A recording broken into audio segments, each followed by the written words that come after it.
倫德爾舍姆森林事件真的是來自8100年的未來信息嗎？朋友們，你敢想象吗？在冷戰最緊張的時刻，你身處一個戒備森嚴的軍事基地，夜深人靜之時，一道詭異的光芒劃破夜空，墜入基地旁的森林。這不是科幻電影的開場，而是真實發生在1980年英國薩福克郡的倫德爾舍姆森林事件。這起事件被譽為英國的羅斯威爾，它不僅挑戰了我們對地外文明的認知，更留下了一串至今無人能解的二进制代碼，以及一個令人毛骨悚然的未來預言。今天，我們將深入這片神秘的森林，結合最新研究數據和官方解密檔案，帶你看清這場跨越45年的謎團背後，還有哪些被刻意掩蓋的細節。時間拉回到1980年12月26日凌晨3點，地點是英國皇家空軍伍德布里奇基地，當時由美國空軍租用。基地外圍一片茂密的松樹林，倫德爾舍姆森林籠罩在冬日的寒冷與黑暗之中。2名美國空軍安全警察約翰·巴勒斯和吉姆·彭尼斯顿中士正在進行例行巡邏。突然，他們看到一束異常耀眼的光芒，似乎從天而降，墜入了森林深處。起初，他們以為是一架飛機失事，立即向上級報告，並進入森林進行調查。然而，當他們撥開樹叢，眼前的景象讓他們徹底震驚。那不是一架墜毀的飛機，而是一個散發着強烈光芒的物體。彭尼斯頓中士後來回憶，這個物體呈三角形或圓錐形，表面光滑，似乎由深色有光澤的金屬構成，底部有3條腿支撐着它。更令人不安的是，這個物體周圍環繞着紅、藍、綠3色的脈衝光，寂靜的森林中只有它發出的低沉嗡鳴聲。當他們試圖靠近時，物體似乎有生命一般，開始在樹木間快速移動。更詭異的是，附近農場的動物們陷入了極度的狂躁，發出陣陣哀嚎。彭尼斯頓中士聲稱，他甚至走到了距離物體幾英尺的地方，並用手觸摸了它的表面。他描述，物體表面布滿了類似埃及象形文字的符號，這些符號並非雕刻，而是像電流一樣在表面流動。就在彭尼斯頓接觸物體的一瞬間，他感到時間仿佛凝固了，一股巨大的信息流瞬間湧入他的腦海。隨後，這個神秘的飛行物突然加速，以令人難以置信的速度衝向夜空，消失在星辰之中。第一次目擊事件發生後，基地高層試圖淡化此事，但2天後的第二次事件讓整個事件的性質發生了根本性的轉變。12月28日凌晨，基地的副指揮官查爾斯·哈尔特中校親自帶領一支小隊重返現場進行調查。哈尔特中校是一位經驗豐富的軍官，他隨身攜帶了一台微型錄音機，記錄下了整個調查過程，這就是著名的哈爾特錄音帶。在錄音中，我們可以清晰地聽到哈爾特中校的聲音，他描述了他們在森林地面上發現的3個明顯的壓痕，以及周圍樹木上被折斷的枝條。他們使用標準的美國軍用輻射測量儀對壓痕區域進行了測量，結果顯示壓痕處的輻射讀數達到了每小時 0.07 毫倫琴，明顯高於周圍環境的背景輻射水平 0.03 至 0.04 毫倫琴。這表明某種強大的能量源確實在地面上停留過。就在他們進行測量時，哈爾特中校再次目擊了異常現象。他看到一個紅色的閃光物體在東方的田野上空閃爍，這與第一次目擊事件中描述的光芒非常相似。懷疑論者認為，這不過是幾英里外的奧福德角燈塔的光芒。然而，哈爾特中校隨後看到的景象徹底排除了燈塔的可能性。他看到了3個星狀的物體出現在夜空，其中最亮的一個在空中懸停了長達2到3個小時。哈爾特中校在錄音中驚呼，他正朝着我們移動，他在向地面發射光束。他描述那束光像激光一樣精確，照亮了森林中的地面。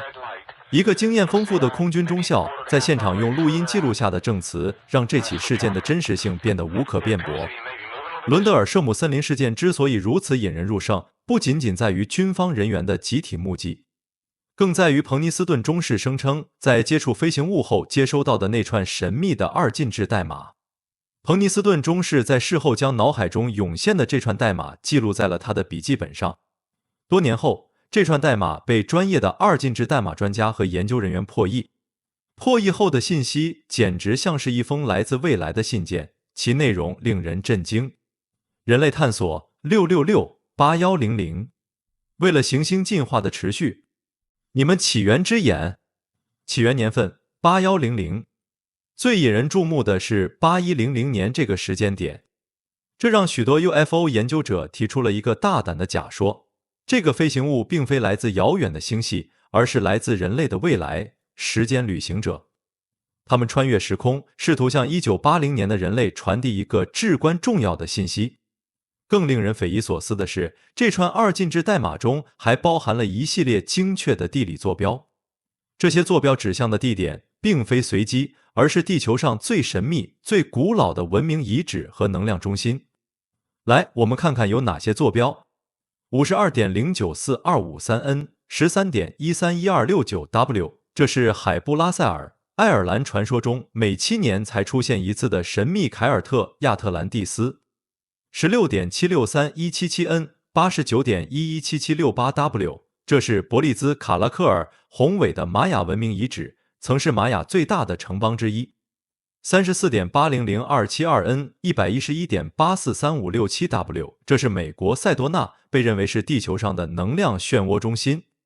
29.977836N 31.131649E， 這是埃及胡夫金字塔，世界7大奇蹟之一，古代文明的巔峰之作。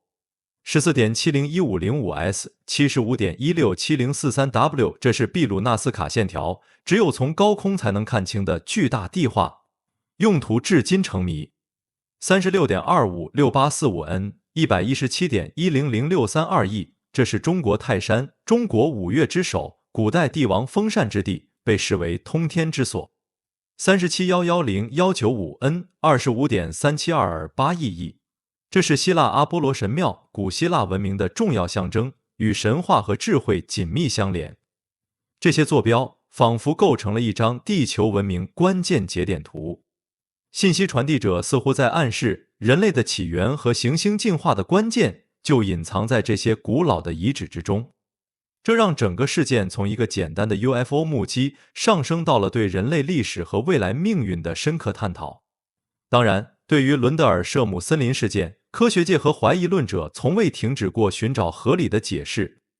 傳統懷疑論主要集中在對目擊者證詞的質疑和對自然現象的誤判上。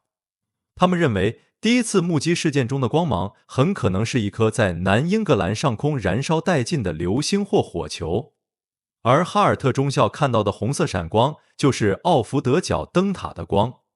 至於那3個星狀物體，天文學家指出，它們很可能是當時夜空中異常明亮的行星或恆星。然而，這些解釋無法完全涵蓋所有細節。輻射讀數，哈爾特中校記錄下的高於背景值的輻射讀數，如何用燈塔或流星來解釋？地面壓痕。在森林地面上發現的3個對稱壓痕，以及周圍樹木的損傷，如果只是空中現象，又如何形成？彭尼斯頓的證詞，彭尼斯頓中是對物體表面符號和接收到二進制代碼的描述，雖然缺乏物證，但其細節的豐富性和連貫性，很難用簡單的幻覺來解釋。進入21世紀，隨着神經科學和電磁學研究的深入，一種新的科學解釋浮出水面。在2024年11月，有頂尖研究人員提出了一種電磁感應假說。這一假說認為，倫德爾舍姆森林事件可能與地壳壓力釋放或某種自然電磁現象有關。森林地下的地質活動可能產生了強大的電磁等離子體。這種等離子體在特定條件下會發出光芒，並對人類大腦產生強烈的干擾。研究人員推測，這種強大的電磁場可能導致了目擊者，特別是彭尼斯頓中士，產生了群體性精神病或強烈的幻覺。電磁波刺激了大腦的顳葉，使得他們將燈塔的光誤認為是 UFO， 將腦海中的信息流誤認為是二進制代碼。但請注意，這種假說雖然具有一定的科學嚴謹性，但它依然無法解釋二進制代碼中那些精確的指向全球古老遺址的坐標。如果這僅僅是幻覺，為什麼幻覺的內容會如此精確地指向海布拉塞爾、泰山和胡夫金字塔？英國國防部在事件發生後，一直堅稱該事件不對國家安全構成威脅，並拒絕進行深入調查。這種官方的冷處理反而加劇了公眾對政府掩蓋真相的猜測。倫德爾舍姆森林事件就像一個巨大的問號，橫亘在人類探索未知領域的道路上。它留下的不僅僅是幾個軍人的證詞、一份官方備忘錄和一段錄音，更是一串指向未來的二進制代碼，以及對人類起源和命運的深刻叩問。說到這裡，朋友們，你更傾向於哪種解釋？是來自8100年时間旅行者的警告，是地外文明的首次接觸，還是僅僅是電磁等離子體引發的集體幻覺？請在評論區留下你的看法，並告訴我們你認為這串二進制代碼中隱藏的終極秘密到底是什麼？熟悉我頻道的朋友都知道，我一直專注於制作宇宙主題的優質長影片，而且頻道更新速度很快。有朋友就問了，哪兒來的那麼多素材及靈感？幾乎是每天都在更新。實不相瞞，我一直有在用一款叫 Himalaya 有聲書 APP， 戴個耳機就可以在通勤、走路、運動時候聽聽我喜歡的宇宙主題類內容。這個給我帶了很多靈感，有了靈感，設計主題，然後再搜集、整理、創作，最後展現給大家，對我及頻道幫助非常大。另外，個人感覺還有個特別的妙處，那就是睡覺前必須的聽一段，現在已經是不聽睡不着了，簡直是助眠神器。當然，這麼好的 APP， 我也想分享給訂閱我頻道的朋友，說不定對你有幫助。Himalaya 這個有聲書 APP， 它的優勢就是華語內容很豐富，天文地理、歷史名著什麼都有，而且都是正版授權，製作精良，特別是裡面很多科普科幻的作品質量十分高。剛好最近我也替支持我頻道的朋友們爭取到了專屬福利，14天 VIP 免費試用，一般用戶只有7天，這是只給訂閱我頻道朋友的特別禮遇。怎麼操作呢？現在只要點擊下方資訊欄的專屬鏈接就能領取使用名額，你先用14天，如果覺得不合適，卸掉就是不會扣費。如果你覺得還不錯，你就充值繼續用，